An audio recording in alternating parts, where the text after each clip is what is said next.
Hi, everybody, and welcome back to Ask an Action Coach. I'm Joseph Muenich. I work in business development at ActionCOACH of Wisconsin. And as always, I am here with Coach Jackie Zach. Jackie is a certified business and executive coach at ActionCOACH of Wisconsin. And this week, Jackie, I was talking to a business owner. He owns a business in a strip mall, and he was saying that he has the hardest time with keeping good employees. And he said, meanwhile, the woman who owns the store right next to him has this amazing team with people that have been there for years and years. And he was asking me, what is her secret? Oh, what a great question, especially while we're talking about taking action. So let's talk about that for a minute, right? Your team is a precious commodity. And my question to you would be, are you taking care and treating that precious gold right? Are you focused on them? Are you paying attention to their needs, right? Because we talk a lot about, we have this circle that we talk about where your business is on top, and then your team, and then your customers, or I'm sorry, you're at the top, your team is on the side, your customers are at the bottom, your business is on the other side, and you are at the top. So what is that saying? That's saying that as the owner, your role is to take care of the team so that the team can take care of your customers can take care of the business, and the business takes care of you. So that's kind of the theme. So the first step in that theme is to take care of your team. So okay, so what does that mean, right? The first thing is people say motivation. Now, team members should be motivating themselves. It's what motivates them, right? But you as the leader should know what motivates them so that you can give them more of it. As the leader, it's also your role to inspire them so you can keep that momentum going. So let's say you have a great month. What did you do to celebrate with your team? Or did you say something like, "Great job, everybody. Now, let's talk about what didn't happen." Right? So think about it from your team members' point of view. We just worked our buns off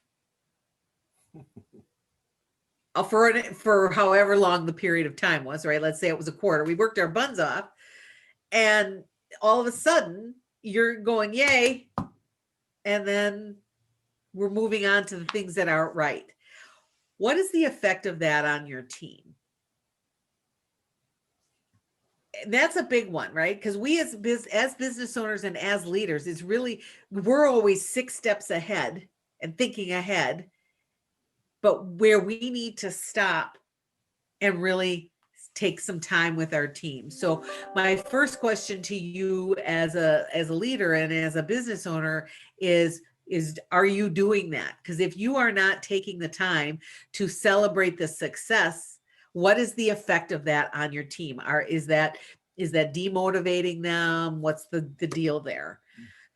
If you have D players on your team, players that everybody knows should not be there or aren't pulling their weight or whatever, right?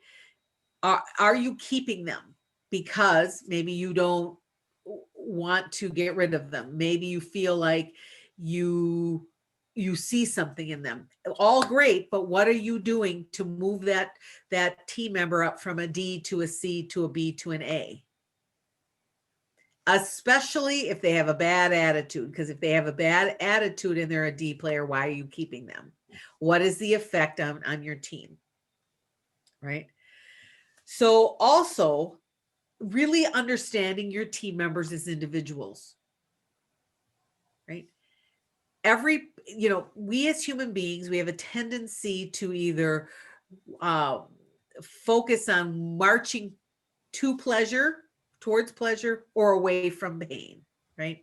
So when we are doing that, what each individual team member, are they a towards pleasure person or are they away from pain person? Because if they're away from pain, then what are you doing that's helping them be successful? If they're a towards pleasure person, What are you doing to help make them successful? Because they're two different things. So for some of us, that people side of things is really hard. It really is. It's hard, especially if you are a certain way. Like if you're a people person, but you have people who on your team who don't all want all that touchy feely stuff. That's great. You just need to know that, right? What is it that they want? If you're a person who's not a people person, that's great. Except for you want to those people that need that human touch and human interaction and that touchy feely, warm fuzzy. You need to recognize that too. So it's not about treating people the way you want to be treated. It's treating them the way they want to be treated. Do you know what motivates your team? Do you know what takes the wind out of their sails? Do you know what they need to be successful? Not what you need them to have to be successful, what they need from you to be successful. So, and also really it's about presenting your best self. I mean, Joseph and I, before we started this, we talked a little bit about what we're going to talk about. And he said something, Joseph, you said presenting your best self to the team. Are you presenting your best self to the team? I can remember when I had my store, the very first year, there were some outside circumstances that were stress that were out of my control, but that were causing me a ton of stress, and that I took out on my team. And that was like 12 or 13 years ago, and I still feel bad about it because I can still remember it, right? The circumstances weren't their fault. They were working really hard, and I was making it harder. I was really lucky because I recognized it. And not only that, I apologized to everybody, and I tried really hard not to let what was going on inside me reflect back onto the team. But as the leader of the band, your role is to present your best self so that your team can get what they need to be successful, so that they can take care of the customers can take care of the business, and the business can take care of you. So those are just a couple of actions that you can take. The first step would be evaluate yourself. How good are you doing? And the second step would be really pick one area, pick one thing to work on this week that you can be a better leader for your team. Thank you, Jackie. If you are out there and you're wondering, I don't know where to start, or I don't know what actions to take to work on myself so that I can help my team be better, that is okay, because we are here to help. If you want to have a complimentary business diagnostic and strategy session so that you can talk to a coach, Jackie is available, and she would be happy to talk to you about the ways that your team is working. That's just one of the things that she would want to discuss with you in a business strategy session, and zero in on the ways that you could help yourself to help your team. And if you've already got an amazing team, the really good news is they can be better.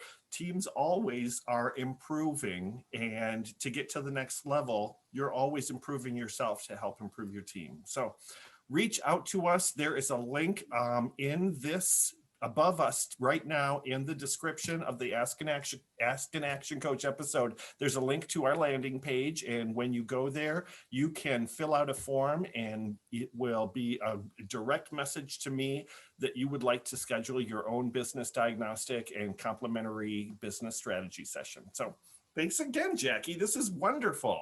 Thank you. Have a great week, everyone.